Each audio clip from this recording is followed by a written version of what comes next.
Hello students, welcome to back my YouTube channel. I am Maja ma'am. मैं आप लोगों को आज हिंदी का फर्स्ट चैप्टर मित्रता पढ़ाने वाली हूँ, जो आचार्य रामचंद्र शुक्ल द्वारा लिखा गया है। मित्रता आचार्य रामचंद्र शुक्ल की रचना है।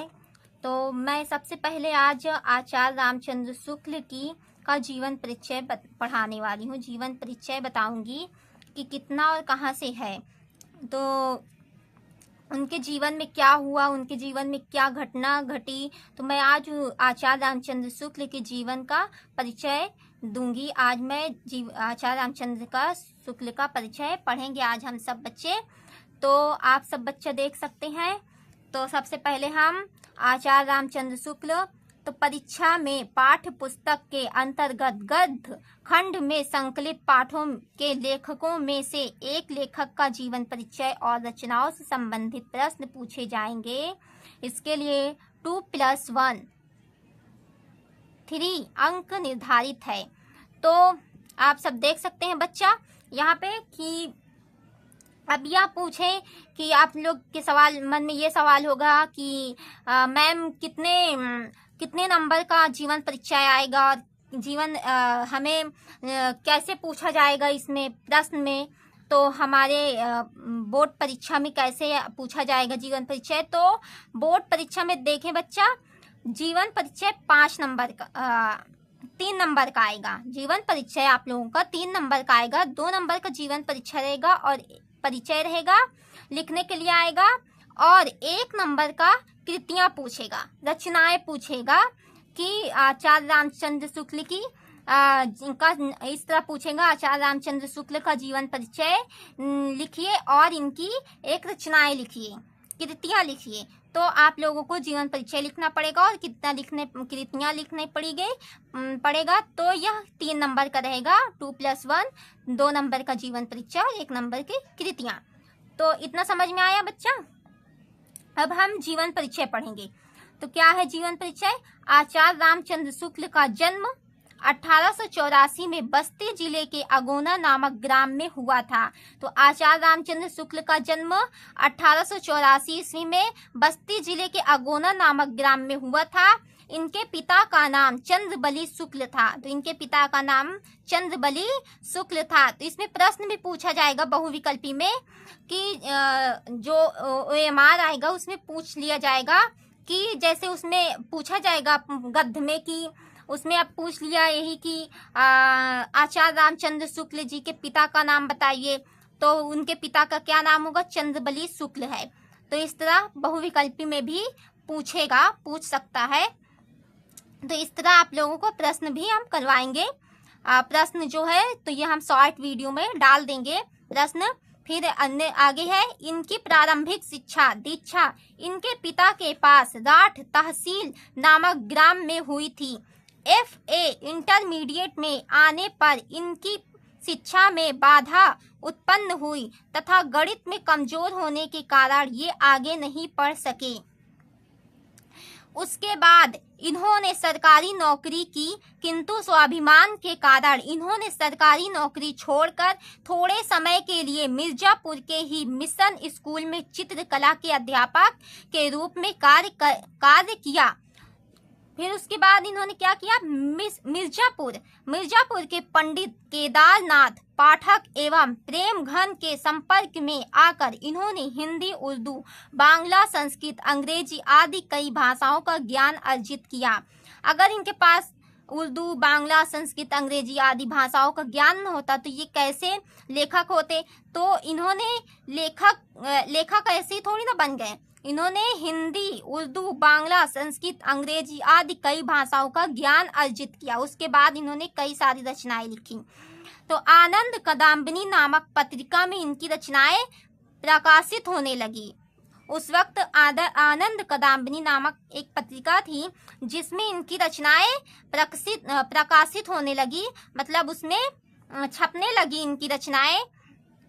इन्होंने 1900 वर्ष तक नागरी प्रचारणी सभा में हिंदी शब्द सागर के सहायक संपादक का पदभार ग्रहण किया। ये काशी हिंदू विश्वविद्यालय में हिंदी के प्राध्यापक भी रहे।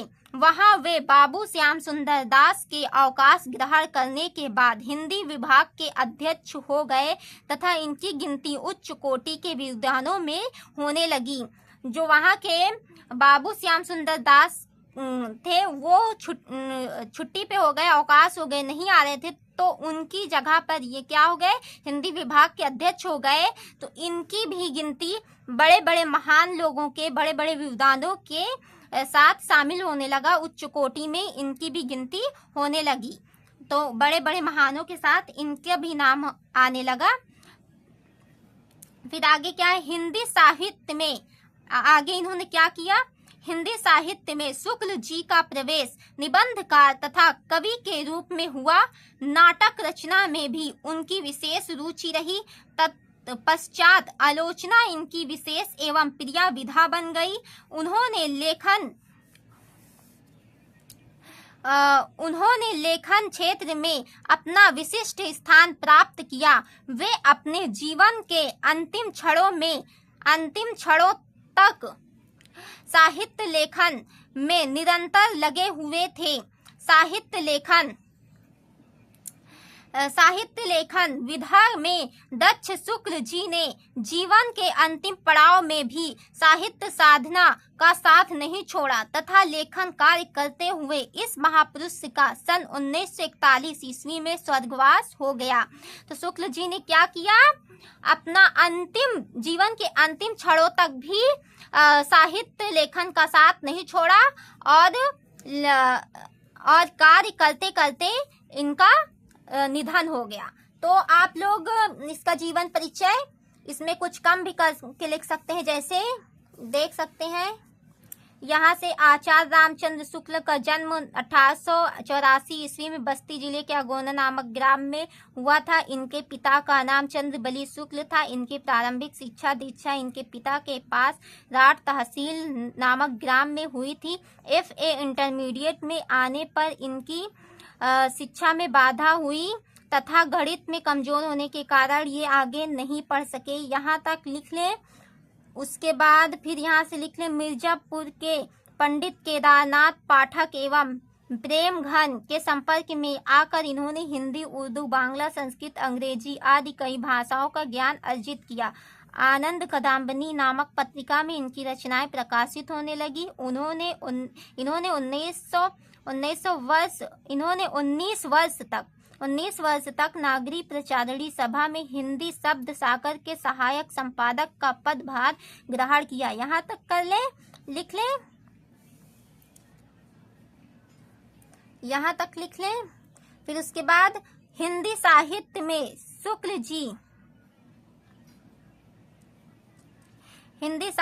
शुक्ल जी का प्रवेश निबंधकार तथा कवि के रूप में हुआ। नाटक रचना में भी उनकी विशेष रुचि रही। यहाँ तक कर लें। उसके बाद देखें यहाँ से साहित्य लेखन विधा में दक्ष शुक्ल जी ने जीवन के अंतिम पड़ाव में भी साहित्य साधना का साथ नहीं छोड़ा तथा लेखन कार्य करते हुए इस महापुरुष का सन 1941 ईस्वी में स्वर्गवास हो गया। यहाँ तक ऐसे आप लोग कर लें। हम इसका जीवन परिचय शॉर्ट वीडियो में इसमें से छांट कर शॉर्ट करके लिख कर शॉर्ट वीडियो में डालेंगे, तो आप लोग शॉर्ट वीडियो से लिख लें या तो इसी में से लिख लें, इसमें भी मैंने बता दिया, और शॉर्ट वीडियो से भी लिख लें। तो इधर ये संक्षिप्त परिचय है, देख लें। संक्षिप्त परिचय क्या है? नाम आचार्य रामचंद्र शुक्ल। जैसे पूछ लिया कि मित्रता के लेखक कौन है, तो इसमें से बहुविकल्पी प्रश्न पूछ लिया, मित्रता के लेखक कौन है, तो आचार्य रामचंद्र शुक्ल है। इसका बहुविकल्पी प्रश्न बन गया, आचार्य रामचंद्र शुक्ल जी का जन्म बताइए, कब हुआ? 1884 ईस्वी में। जन्म स्थान बस्ती जिले का अगोना ग्राम। पिता का नाम चंद्रबली शुक्ल। शिक्षा FA इंटरमीडिएट। आजीविका अध्यापन, लेखन प्राध्यापक। मृत्यु सन 1941 ईस्वी। लेखन विधा आलोचना, निबंध, नाटक, पत्रिका, काव्य, इतिहास आदि। साहित्य में पहचान शुक्ल की साहित्य में पहचान किससे थी, कैसे थी? तो निबंधकार, अनुवादक, आलोचक, संपादक से साहित्य में इनकी पहचान थी। भाषा कौन सी थी? तो शुद्ध साहित्यिक, सरल एवं व्यवहारिक भाषा थी। शैली क्या थी इनकी? वर्णनात्मक, विवेचनात्मक, व्याख्यात्मक, आलोचनात्मक, भावात्मक तथा हास्य व्यंग्यात्मक इनकी शैली थी। साहित्य में स्थान क्या था? जैसे पूछ लिया कि शुक्ल जी का साहित्य में स्थान क्या था, तो शुक्ल जी को हिंदी साहित्य के जगत में आलोचना का सम्राट कहा जाता है। इतना समझ में आया आप लोगों को बच्चा? अब हम देखेंगे साहित्यिक परिचय। ये तो संक्षिप्त परिचय है, इसमें शॉर्टकट में है। अब हम मैंने शॉर्टकट में बताया, अब हम साहित्यिक परिचय पढ़ेंगे कि क्या है साहित्यिक परिचय, क्या क्या उन्होंने शुक्ल जी ने साहित्यिक परिचय में क्या लिखा। तो साहित्यिक परिचय पढ़ेंगे। तो चलो पढ़ते हैं साहित्यिक परिचय। तो शुक्ल जी ने अपने संपूर्ण जीवन को साहित्य के प्रति समर्पित किया। हिंदी साहित्य को विश्व स्तरीय पहचान दिलवाने में आचार्य शुक्ल की साहित्यिक सेवाओं का योगदान अविस्मरणीय है। आरंभिक साहित्यिक जीवन काव्य रचना से प्रारंभ करने के पश्चात इन्होंने गद्य विधा के क्षेत्र में अधिक कार्य कर अपनी पहचान निबंधकार, अनुवादक, संपादक एवं आलोचक के रूप में बनाई तथा गद्य क्षेत्र में अपूर्व ख्याति प्राप्त की। ये हिंदी के युग प्रवर्तक आलोचक हैं। इन्होंने सैद्धांतिक तथा व्यवहारिक दोनों प्रकार की आलोचनाओं की रचना की। इन्होंने हिंदी साहित्य का इतिहास रचकर इतिहास लेखन में सर्वश्रेष्ठ भूमिका प्राप्त की। इन्होंने हिंदी शब्द सागर का संपादन कार्य पूर्ण किया तथा नागरिक प्रचारणी पत्रिका एवं आनंद कदम्बिनी जैसी पत्रिकाओं का प्रभावपूर्ण संपादन किया। तो आप सब देख सकते हैं कि हिंदी यहाँ से साहित्य, अगर आप लोग साहित्य लिखना चाहते हैं तो हिंदी साहित्य का इतिहास रचकर इतिहास लेखन में सर्वश्रेष्ठ भूमिका प्राप्त की। इन्होंने हिंदी शब्द सागर का संपादन कार्य पूर्ण किया तथा नागरिक प्रचारणी पत्रिका एवं आनंद कदम्बिनी जैसी पत्रिकाओं का प्रभावपूर्ण संपादन किया। इतना साहित्य परिचय आप लोग लिख सकते हैं, लेकिन साहित्य परिचय पूछता नहीं है एग्जाम में, ज्यादातर कृतियां पूछता है, तो आप लोग कृतियां ही लिखें। तो कृतियां क्या है? कृतियां शैक्षिक, ऐतिहासिक, साहित्यिक परिचय में से ऑब्जेक्टिव आएगा, बहुविकल्पी प्रश्न आएगा, तो इसमें से बहुविकल्पी प्रश्न बनाकर हम शॉर्ट वीडियो में देंगे। देख लें, इसे पढ़ लें, इसे समझ लें, एग्जाम में कृतियां पूछेगा। क्या है कृतियां इनकी? शैक्षिक, ऐतिहासिक, सांस्कृतिक, धार्मिक, दार्शनिक एवं साहित्यिक विषय में इनकी कृतियां निम्न प्रकार हैं। क्या है? निबंध। शुक्ल जी ने भाव प्रधान तथा समीक्षात्मक दोनों प्रकार के निबंध की रचना की है। चिंतामणि 2 भाग, विचार वीथी। दूसरा क्या है? आलोचना। रश्मि मासा, त्रिवेणी, सूद तुलसी और जायसी पर आलोचना। इतिहास, हिंदी साहित्य का इतिहास 1929 ईस्वी।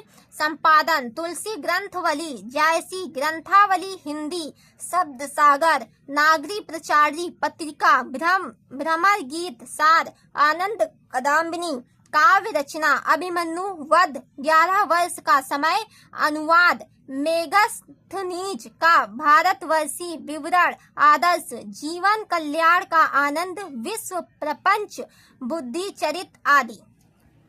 कृतियां में आप लोग इतना लिख लें।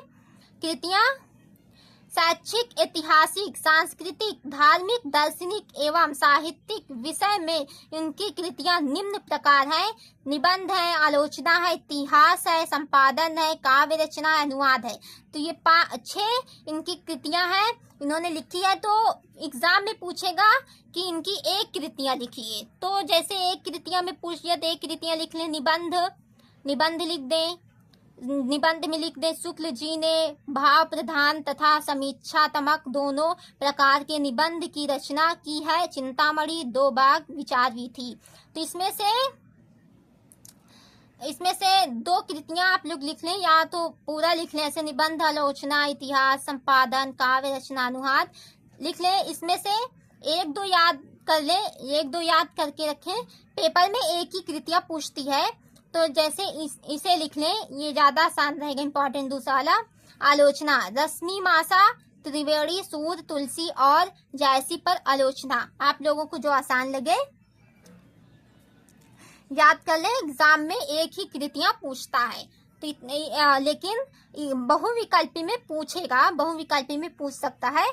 तो इसमें से बहुविकल्पी प्रश्न जो बनेगा बनाकर हम शॉर्ट वीडियो में देंगे। अब इसके बाद हम भाषा देख लें, इनकी क्या है, इनकी भाषा।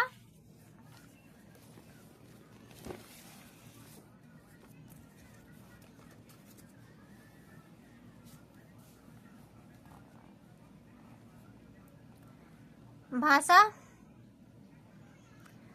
शुक्ल जी का भाषा पर पूर्ण अधिकार था। इन्होंने एक ओर अपनी रचनाओं में शुद्ध साहित्यिक भाषा का प्रयोग किया तथा संस्कृत की तत्सम शब्दावली को प्रधानता दी, तो दूसरी ओर इन्होंने सरल और व्यवहारिक भाषा का प्रयोग किया, जिसमें संस्कृतनिष्ठ भाषा के स्थान पर हिंदी की प्रचलित शब्दावली का प्रयोग किया। इसके अतिरिक्त इनकी रचनाओं में उर्दू, फारसी और अंग्रेजी के शब्दों का प्रयोग भी किया गया है।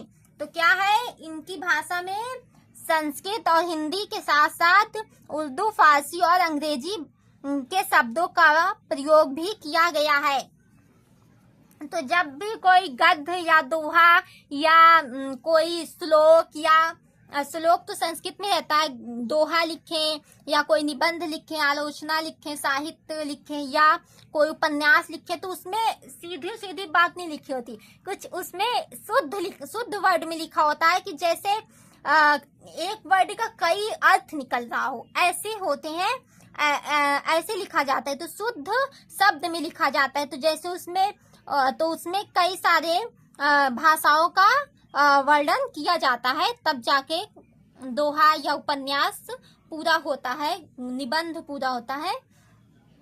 अब हम देखेंगे शैली। तो चलो शैली पढ़ते हैं हम, क्या है शैली इनकी। शुक्ल जी की शैली विवेचनात्मक और संयत है। तो क्या है इनकी शैली, विवेचनात्मक और संयत है। इनकी शैली निगमन शैली की भी कहलाती है। इन्होंने समासिक शैली का प्रयोग किया। शुक्ल जी की सबसे प्रमुख विशेषता यह थी कि वे कम से कम शब्दों में अधिक से अधिक बात कहने में सक्षम थे। मतलब कम से कम शब्दों में अधिक बात कहना, जैसे हमने बताया ना कि शुद्ध वर्ड का, हिंदी के शुद्ध वर्ड का वर्णन करना, जिसमें एक वर्ड का कई अर्थ निकले, एक शब्द का कई अर्थ निकले, कई माना निकले, एक शब्द में कई सारी बात पूर्ण हो जाए। तो क्या उन्होंने किया, कम से कम शब्दों में अधिक से अधिक बात कहने में सक्षम थे। इनकी रचनाओं में प्रायः वर्णात्मक शैली, विवेचनात्मक शैली, व्याख्यात्मक शैली, आलोचनात्मक शैली, भावात्मक शैली तथा हास्य व्यंग्यात्मक शैली आदि सभी शैलियों के दर्शन होते हैं। फिर अब हम क्या पढ़ेंगे, हिंदी साहित्य में स्थान की इनका, शुक्ल जी का हिंदी साहित्य में क्या स्थान था। तो शुक्ल जी मस्तिष्क से आलोचक एवं अध्यापक तथा हृदय से कवि थे। ये क्या थे, मस्तिष्क से और बचपन से ही ये क्या थे, एक अध्यापक और हृदय से कवि थे। आलोचना के क्षेत्र में भी आचार्य शुक्ल का विशिष्ट स्थान है। इन्हें हिंदी साहित्य के जगत में आलोचना का सम्राट कहा जाता है। हिंदी समालोचना के क्षेत्र में इन्होंने अपनी साहित्यिक प्रतिभा से क्रांति उत्पन्न कर दी। अपने युग में शुक्ल जी उत्तम तथा विशिष्ट निबंधकार सिद्ध हुए। इनकी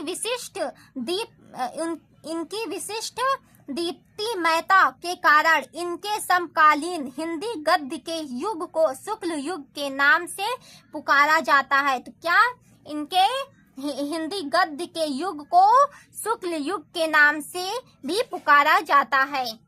तो हिंदी साहित्य में इनका यह स्थान था। तो आज के लिए इतना ही। अगर आप लोगों को समझ में आया हो बच्चे,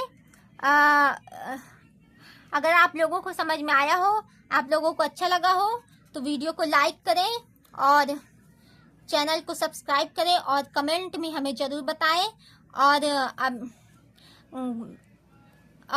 हमने जो बताया जीवन परिचय आप लोग देख सकते हैं। ये जीवन परिचय लिखें। जीवन परिचय सिर्फ 3 नंबर का आएगा। 2 नंबर का जीवन परिचय लिखने के लिए पूछेगा। और ये कृतियां देख सकते हैं, कृतियां, ये कृतियां हैं। तो कृतियां 1 नंबर की कृतियां पूछेगा यही पूछेगा कि जीवन परिचय लिखिए। आचार्य रामचंद्र शुक्ल जी का जीवन परिचय लिखिए और उनकी कोई एक कृतियां लिखिए। तो 3 नंबर का ये पूछेगा प्रश्न। आप लोगों को 3 नंबर का यह प्रश्न पूछेगा। 3 नंबर का प्रश्न आएगा तो आप लोगों को ऐसे करना होगा। तो इतना आई होप आप लोगों को समझ में आ गया होगा। आशा है मुझे कि आप लोगों को समझ में आ गया होगा। अब हम इसके आगे मित्रता, आज हम आचार्य रामचंद्र शुक्ल का जीवन परिचय पढ़े हैं, साहित्यिक परिचय पढ़े हैं, उनकी रचनाएं पढ़े हैं, भाषा पढ़े हैं, शैली पढ़े हैं। अब हम नेक्स्ट वीडियो में मित्रता, उन्होंने मित्रता में क्या लिखा है यह हम पढ़ेंगे। मित्रता गद्य पढ़ेंगे और उसका व्याख्या करेंगे और उसे समझेंगे और उसमें पूछे गए प्रश्न लिखेंगे और संदर्भ, व्याख्या, प्रसंग और जो उसमें प्रश्न पूछे गए हैं यह सब हम पढ़ेंगे और करेंगे।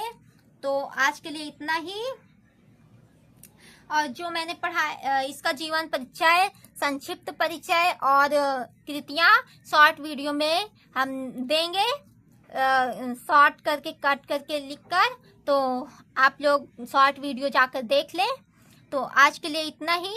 अगर वीडियो आप लोगों को समझ में आई हो, वीडियो अच्छी लगी हो, तो वीडियो को लाइक करें, चैनल को सब्सक्राइब करें और बेल आइकन बटन दबाकर अभी हमारे चैनल से जुड़ जाएं और कमेंट में हमें ज़रूर बताएं। तो आज के लिए इतना ही। फिर मिलेंगे नेक्स्ट वीडियो में। Bye bye, take care.